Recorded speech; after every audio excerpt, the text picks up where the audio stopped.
Hola, yo soy Daniel Luna Soto. Yo nací en Dolores Hidalgo, cuna de la independencia nacional. Hoy es jueves 14 de julio del año 2022.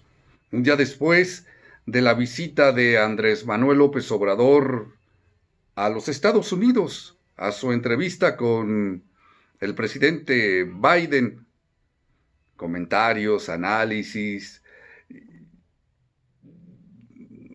A veces me desespero porque quisiera leerlos todos y contestarles y dar mi opinión. Me recuerdo, Javier Lozano, que si tú ves al diablo hablando, pues no importa que hable un minuto o una hora, el diablo es el diablo y te va a caer mal. Digo, creo que el diablo te cae mal. Pero, pues Andrés Manuel López Obrador no es el diablo. Yo creo que tú estás viendo algo en el espejo. Si no me crees, nomás ve tu expresión y ve la expresión de Andrés Manuel López Obrador. Pero, pero, alejado de eso, o muy cercano a eso, para entender lo que está pasando en este país, mira, las obras completas de María Antonieta, de Antonieta nada más, no es María, Antonieta Rivas Mercados, escrito por Luis Mario Schneider. Y la figura de Antonieta Rivas Mercados, pues está muy cerca de la figura de su padre y de otro personaje importantísimo para México, José Vasconcelos.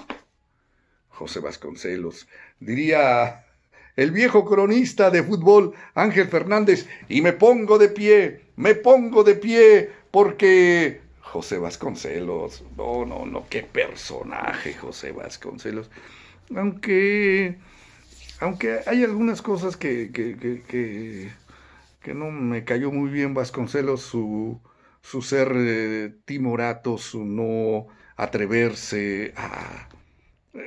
porque hubo una relación amorosa entre Vasconcelos y Antonieta Rivas Mercado, pero Vasconcelos nunca se atrevió a hacerlo total y abiertamente, civilmente, religiosa. Bueno. Pero Vasconcelos es una figura cercana a Antonieta Rivas Mercado. Te voy a leer el discurso de inicio como candidato a la presidencia de la República que pronunciara José Vasconcelos allá en el Teatro Nogales, en tierra mexicana. Fue allá en 1928, el 10 de noviembre. Lo voy a leer porque es algo extenso. Pero cada frase que dice, cada señalamiento de circunstancia, de posibilidades, de molestia, de enojo, merecen libros y libros de análisis. Por eso lo voy a leer nada más, porque si no, el primer párrafo me voy a tardar una hora comentándolo.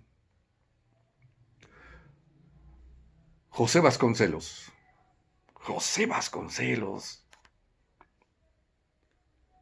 Vuelvo a la patria después de uno de esos lapsos de dolorosa ausencia y me sorprende la fortuna al llegar, para revelarme la fuerza que late en el pueblo, para decirme por la voz de los compatriotas aquí reunidos y por las voces de otros muchos hermanos, que es la hora del destino la que vuelve a ofrendarnos una ocasión salvadora.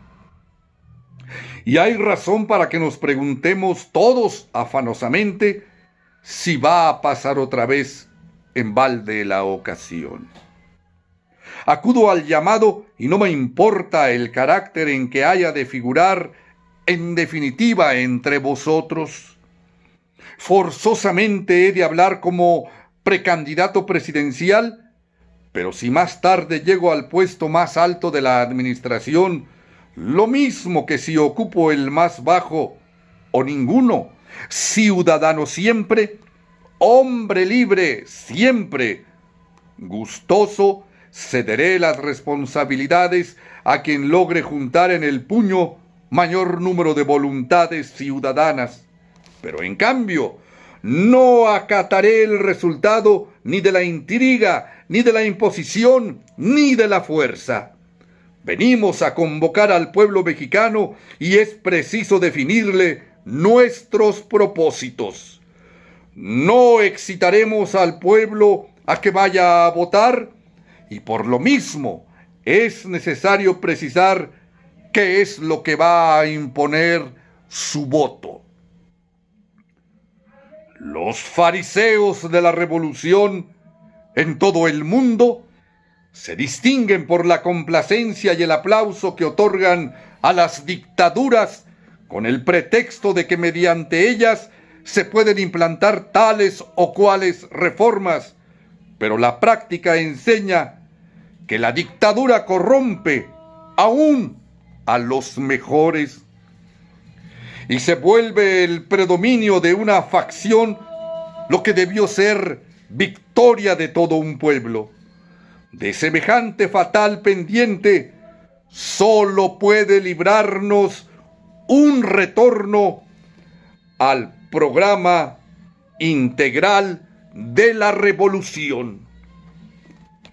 Hay que añadir en el programa económico de distribución agraria y de reivindicación obrera también la libertad que obtiene el castigo de los malos funcionarios y desenmascarar a los revolucionarios falsos. Se necesita que el juicio sea efectivo porque nadie debe reemplazar el juicio del pueblo cuando se trata de elegir a los más aptos. Para asegurar la efectividad del sufragio es necesario que el pueblo entero salga de su apatía y exprese su voluntad. Entendamos que sólo una leal contienda de votos podrá libertarnos de la fatalidad de nuevas contiendas armadas. El principio glorioso de la no reelección, consagrado con la sangre de tantos mártires, debe ser inscrito de nuevo en nuestra Carta Fundamental. Y hago un breve paréntesis para decirte, eso hay que borrarlo en la actualidad. No reelección de diputados, no reelección de presidentes municipales. Eso lo propusieron y lo aprobaron los porfiristas. El principio glorioso de la no reelección, consagrado con la sangre de tantos mártires, debe ser inscrito de nuevo en nuestra Carta Fundamental. Un plazo irrevocablemente limitado para el mando vuelve cauto al poderoso y torna humano al gobernante. Además, junto con la no reelección, es urgente fijar las responsabilidades de ese amo absoluto que es entre nosotros el presidente. Es bochornoso que se le tolere un grado de irresponsabilidad que no tienen los reyes en los países civilizados. Urge, pues, reformar la Constitución en el sentido de que el presidente sea enjuiciable en casos como los de violación electoral manifiesta o cuando se consumen fusilamientos, prisiones arbitrarias o expulsión de ciudadanos. Por cierto, eso ya lo hizo Andrés Manuel, el Congreso. Lo que distingue a la charlatanería de la reforma es que la primera no tiene sino palabras, en tanto que la segunda refuerza cada palabra con la norma que la ennoblece y la consume. No hay patriotismo sin laboriosidad, ni libertad sin responsabilidad. Y por último, no es posible la vida civilizada ahí donde la usurpación y el atropello quedan impunes. No debemos prescindir del rigor de la ley para combatir el delito, pero en cambio debemos de hacer derroche de tolerancia para juzgar opiniones ajenas. En otros términos, cuidaremos de otorgar impunidad a las opiniones, pero sin olvidar que en lo que hace a los actos no hay más recurso que el Código Penal. Y hace muchos años que la pena se aplica por cuestiones de opiniones, no de delitos. Eso hacían los budistas, pero no te distraigas, Daniel, no te distraigas. Tan grave estado de cosas requiere que ahora comencemos intentando una reforma en nuestra propia conciencia. La revolución necesita por fin llegar a los espíritus. Lo primero que urge es cambiar nuestra disposición ante la vida, sustituyendo al encono con la disposición generosa. Solo el amor entiende y por eso solo el amor corrige. Quien no se mueve por amor verá que la misma justicia se le torna venganza. Ahí están los gritos, más abrazos, no balazos, pero no te distraigas, Daniel. Y solo saliendo de este círculo, el círculo del odio, solamente iniciando una nueva disposición de concordia, podremos abordar situaciones como la religiosa, que lleva años de estar desgarrando las entrañas de la patria. Para empezar, proclamemos que el fanatismo se combate con libros, no con ametralladoras, que toca al Estado mediar en los conflictos de todos los fanatismos, en vez de abrazarse a uno de ellos. Enseguida, y como condición indispensable para tratar el asunto, es necesario que recordemos, que sintamos que los católicos son nuestros hermanos y que es traición a la patria seguirlo exterminando. Determinadas taxativas recientes, como la que se refiere a la denegación del derecho de enseñanza, se explica acaso como represalia de guerra, pero no pueden perdurar en un régimen normal. Exageración que nos ha conducido al bochornoso espectáculo del privilegio que a costa del católico ha ido ganando el protestante. Y así México se queda sin religión castiza. Sucede que entre nosotros solo la secta extranjera puede acercarse a las almas, porque su bandera no es la humilde tricolor, sino otra que se respalda con escuadras navales y con ejércitos. Relacionada con la cuestión de tolerancia religiosa y la necesidad de otorgar garantías a la vida, está el problema de la emigración de nuestros compatriotas. Suman ya millones los que en los últimos años se han visto obligados a cambiar de hogar. Unos porque a semejanza de los antiguos cuáqueros que se expatrian para adorar a Dios a su manera, y otros empujados por la presión local. Lo cierto es que con ello pierde la patria mexicana una verdadera selección de su propia raza. El día en que este tercio de la población mexicana, que ahora padece destierro, inicie su retorno, será el más feliz de nuestra historia. Qué chistoso, hay como 40 millones de compatriotas en Estados Unidos y más o menos es la tercera parte de la población de México. Bueno, aquí estamos 120 y tantos. No te distraigas, Daniel, sigue leyendo a José Vasconcelos en el texto de Luis Mario Schneider, ¿sí? Obras completas de Antonieta Rivas Mercado.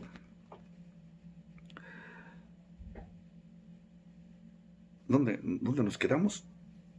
Ah, sí, ya lo encontré. Pero ese día no asomará en los tiempos si antes no abolimos las carnicerías que han llegado a constituir un baldón para el nombre mismo de México.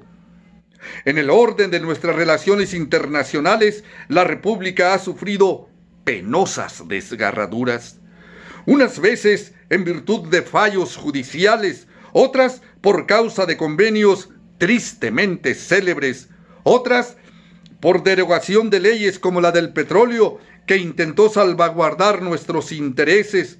Lo cierto es que la mayor parte de nuestras ilusiones revolucionarias han quedado deshechas, y era natural que así ocurriese, porque un país dividido no puede hacer frente a los intereses rivales del exterior. Tampoco tenemos poder suficiente para denunciar tratados o acuerdos ya concertados. Pacto firmado es pacto irrevocable para las naciones débiles. Pero si no podemos revocar esos pactos, sí podemos cumplirlos. Podemos hacernos ricos con el trabajo, la perseverancia y la economía, y ya después será fácil, en 1 o 2 generaciones, liquidar todos esos compromisos de la discordia. Pagar a nuestros acreedores será entonces rescatar nuestra soberanía. El hombre que, animado de paz y justicia, ponga a trabajar a los mexicanos, ese será su salvador. Necesitamos ponernos a jornada doble en toda la nación, pero el trabajo requiere la tranquilidad que emana de la justicia y la libertad que garantiza la acción. Así como a la hora de las catástrofes, cada uno se apresura al salvamento indispensable, de igual suerte, la patria necesita ahora el concurso de todos sus hijos. Están gravemente amenazados nuestros destinos. Si el pueblo no se apresta a designar y a defender un candidato, entonces la intriga creará candidatos que, faltos de todo prestigio, procurarán imponer con el auxilio de las finanzas internacionales. Los del PRI, los del PAN, los del Pacto por México, no les están hablando de ustedes, pero los están retratando. El caso de otras naciones nos enseña que un pueblo que no es capaz de hacer sus propias elecciones, tarde o temprano, sufre el bochorno de que vengan a hacérselas de fuera. El único peligro está en que el pueblo no llegue a sentir el llamado, en que el pueblo no llegue a moverse. Pero yo tengo fe en el pueblo, por eso confío. Yo sé que el pueblo va a erguirse ahora para darnos un gobierno libre y mexicano, sin contaminaciones con extrañas banderías. Señores, si es verdad que la fe mueve a ejemplo, seamos los primeros en demostrar que está viva la patria y que es la voz de la patria la que va a estar hablando por nuestros labios, y así será mañana la voluntad de la patria la que resuelva esta noche en alborada de gloria.